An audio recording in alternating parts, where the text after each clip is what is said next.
Assalamualaikum warahmatullahi wabarakatuh. Perkenalkan, nama saya Dewi Setiawati dari kelas 19 Informatika 01 dengan NIM 19112658. Di sini saya akan menjelaskan beberapa materi tentang penjadwalan CPU. Definisi dari penjadwalan proses atau penjadwalan CPU yaitu kumpulan kebijakan dan mekanisme sistem operasi yang mengatur urutan dan jangka waktu eksekusi proses-proses yang aktif. Tugasnya adalah menentukan kapan dan berapa lama proses tersebut boleh menggunakan prosesor. Macam-macam dari algoritma penjadwalan yaitu yang pertama ada first come first serve, yang kedua ada shortest job first, yang ketiga ada shortest remaining time first, yang keempat ada priority, yang kelima ada round robin. First come first serve yaitu setiap proses diberi jadwal eksekusi berdasarkan urutan waktu kedatangan, atau bisa dibilang datang dulu maka cepat selesai. FIFO jarang digunakan secara tersendiri, tetapi dikombinasikan dengan algoritma yang lain dikarenakan yang pertama, timbul masalah waiting time terlalu lama jika didahului oleh proses yang waktu selesainya lama. Kedua, job yang pendek harus menunggu job yang panjang. Yang ketiga, job yang penting harus menunggu job yang kurang penting. Di sini tertera contoh dari perhitungan proses menggunakan FCFS dengan yaitu proses pertama dengan burst time 24 second, proses kedua dengan burst time 3 second, proses ketiga dengan burst time 3 second juga. Diasumsikan ketika proses tersebut masuk bersamaan yaitu di titik ke 0.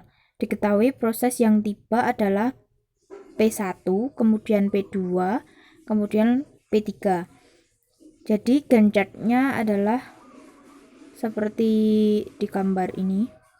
Secara umum rumus untuk menghitungkan waiting time adalah waktu akhir dikurangi waktu kedatangan, kemudian dikurangi dengan burst time.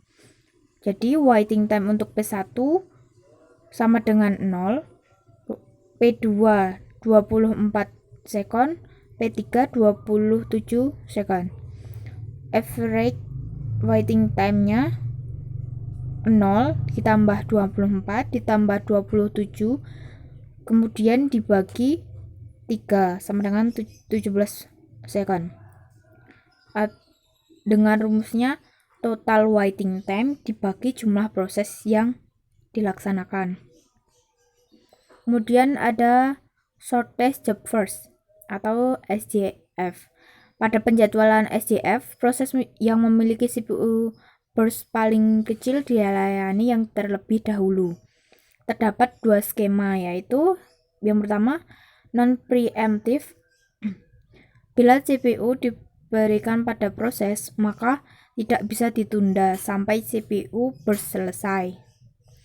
Preemptive, jika proses baru datang dengan panjang CPU burst lebih pendek dari sisa waktu proses yang saat itu sedang dieksekusi, maka proses ini ditunda dan diganti dengan proses yang baru.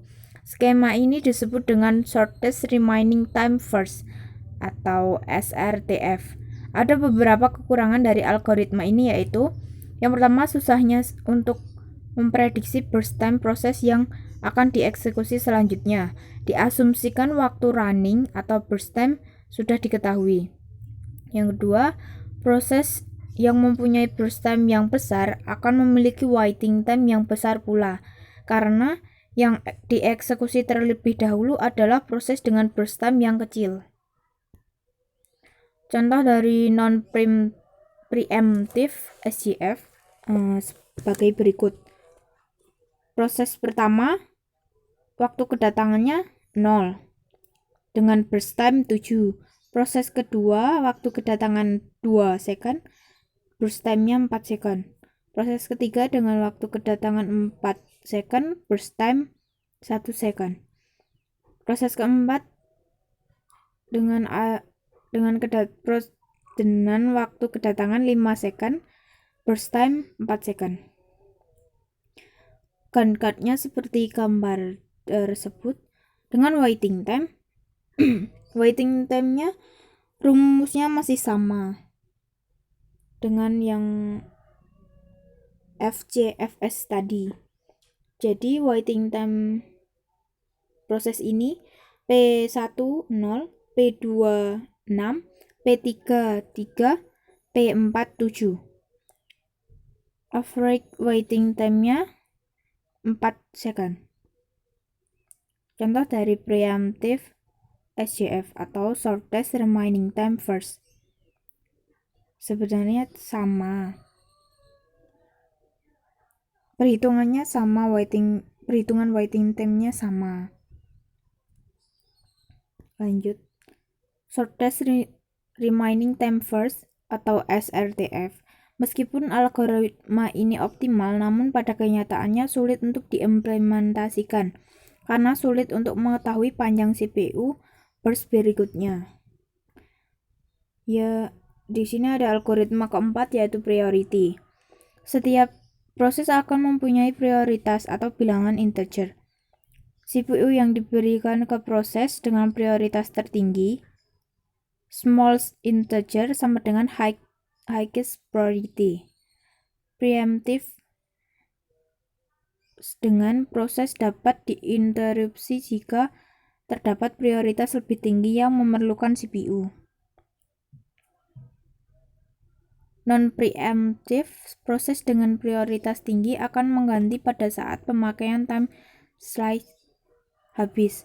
Jika beberapa proses memiliki prioritas yang sama, maka akan digunakan algoritma FCFS. Berikut contoh dari proses priority. Bisa dilihat di data tersebut, waktu tunggu untuk P1 adalah 6, P2 adalah 0, dan P3 adalah 16, P4 dengan 18, dan P5 adalah 1, sehingga rata-rata waktu tunggunya adalah 8,2 detik.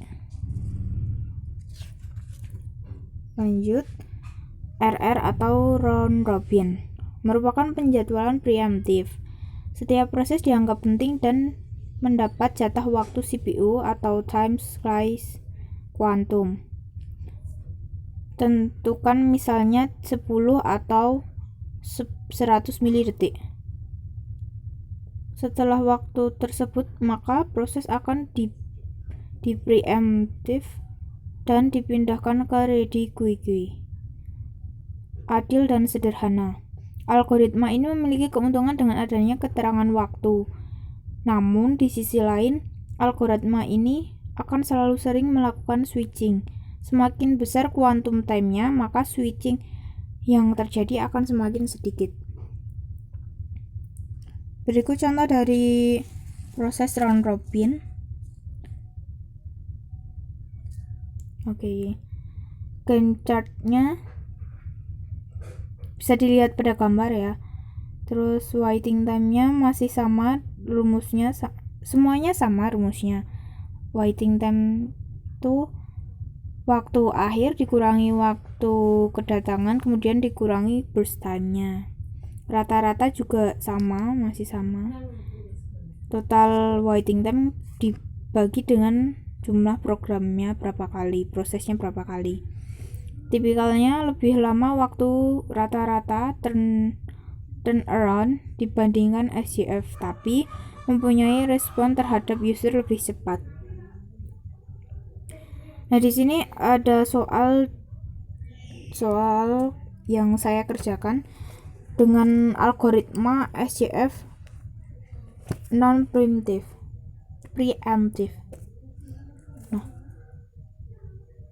Algoritma SJF non-preemptive ini bisa dikatakan siapa yang paling dikit akan menjadi yang pertama dikerjakan, atau bisa juga diartikan paling ringan akan dikerjakan duluan. Nah, ini ada data. Proses pertama burst time-nya 2 second, waktu kedatangannya 0. Proses kedua dengan burst time 6, waktu kedatangan 1 second. Proses ketiga burst time 5, waktu kedatangan 3, proses 4, burst time-nya 8, waktu kedatangannya 6. Di sini Gantt chart-nya yang pertama kan waktu kedatangan yang tercepat. Nah, ini kan sudah ada proses pertama, waktu kedatangannya yang pertama. Nah, maka langsung ditulis saja. Satunya 0 waktu kedatangannya. Kemudian di situ 2, kemudian tuh cari burst time yang paling terkecil dari proses-proses selanjutnya.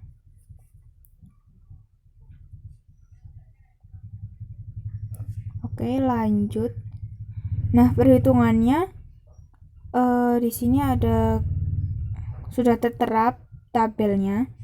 Nah, di sini ada turnaround time. Nah, turnaround time itu rumusnya adalah waktu selesai dikurangi waktu datang. Terus kemudian waktu waiting time itu dari turnaround time dikurangi burst time. Jadi sebenarnya sama saja. Dari rumus-rumus sebelumnya itu sama saja. Cuman ini dibagi 2 gitulah. Jadi disendirikan antara turnaround time dan waiting time. Sebenarnya masih sama. Waiting time itu waktu selesai dikurangi waktu kedatangan, kemudian dikurangi burst time-nya. Dan rata-ratanya juga sama, jumlah total waiting time dibagi jumlah prosesnya. Turnaround time atau rata-rata turnaround time juga sama seperti itu, jumlah turnaround time-nya kemudian dibagi dengan jumlah proses yang ada. Sekian presentasi dari saya. Mohon maaf bila ada kesalahan kata atau kurang jelas dalam menjelaskan materi ini. Saya mohon maaf. Sekian, wassalamualaikum warahmatullahi wabarakatuh.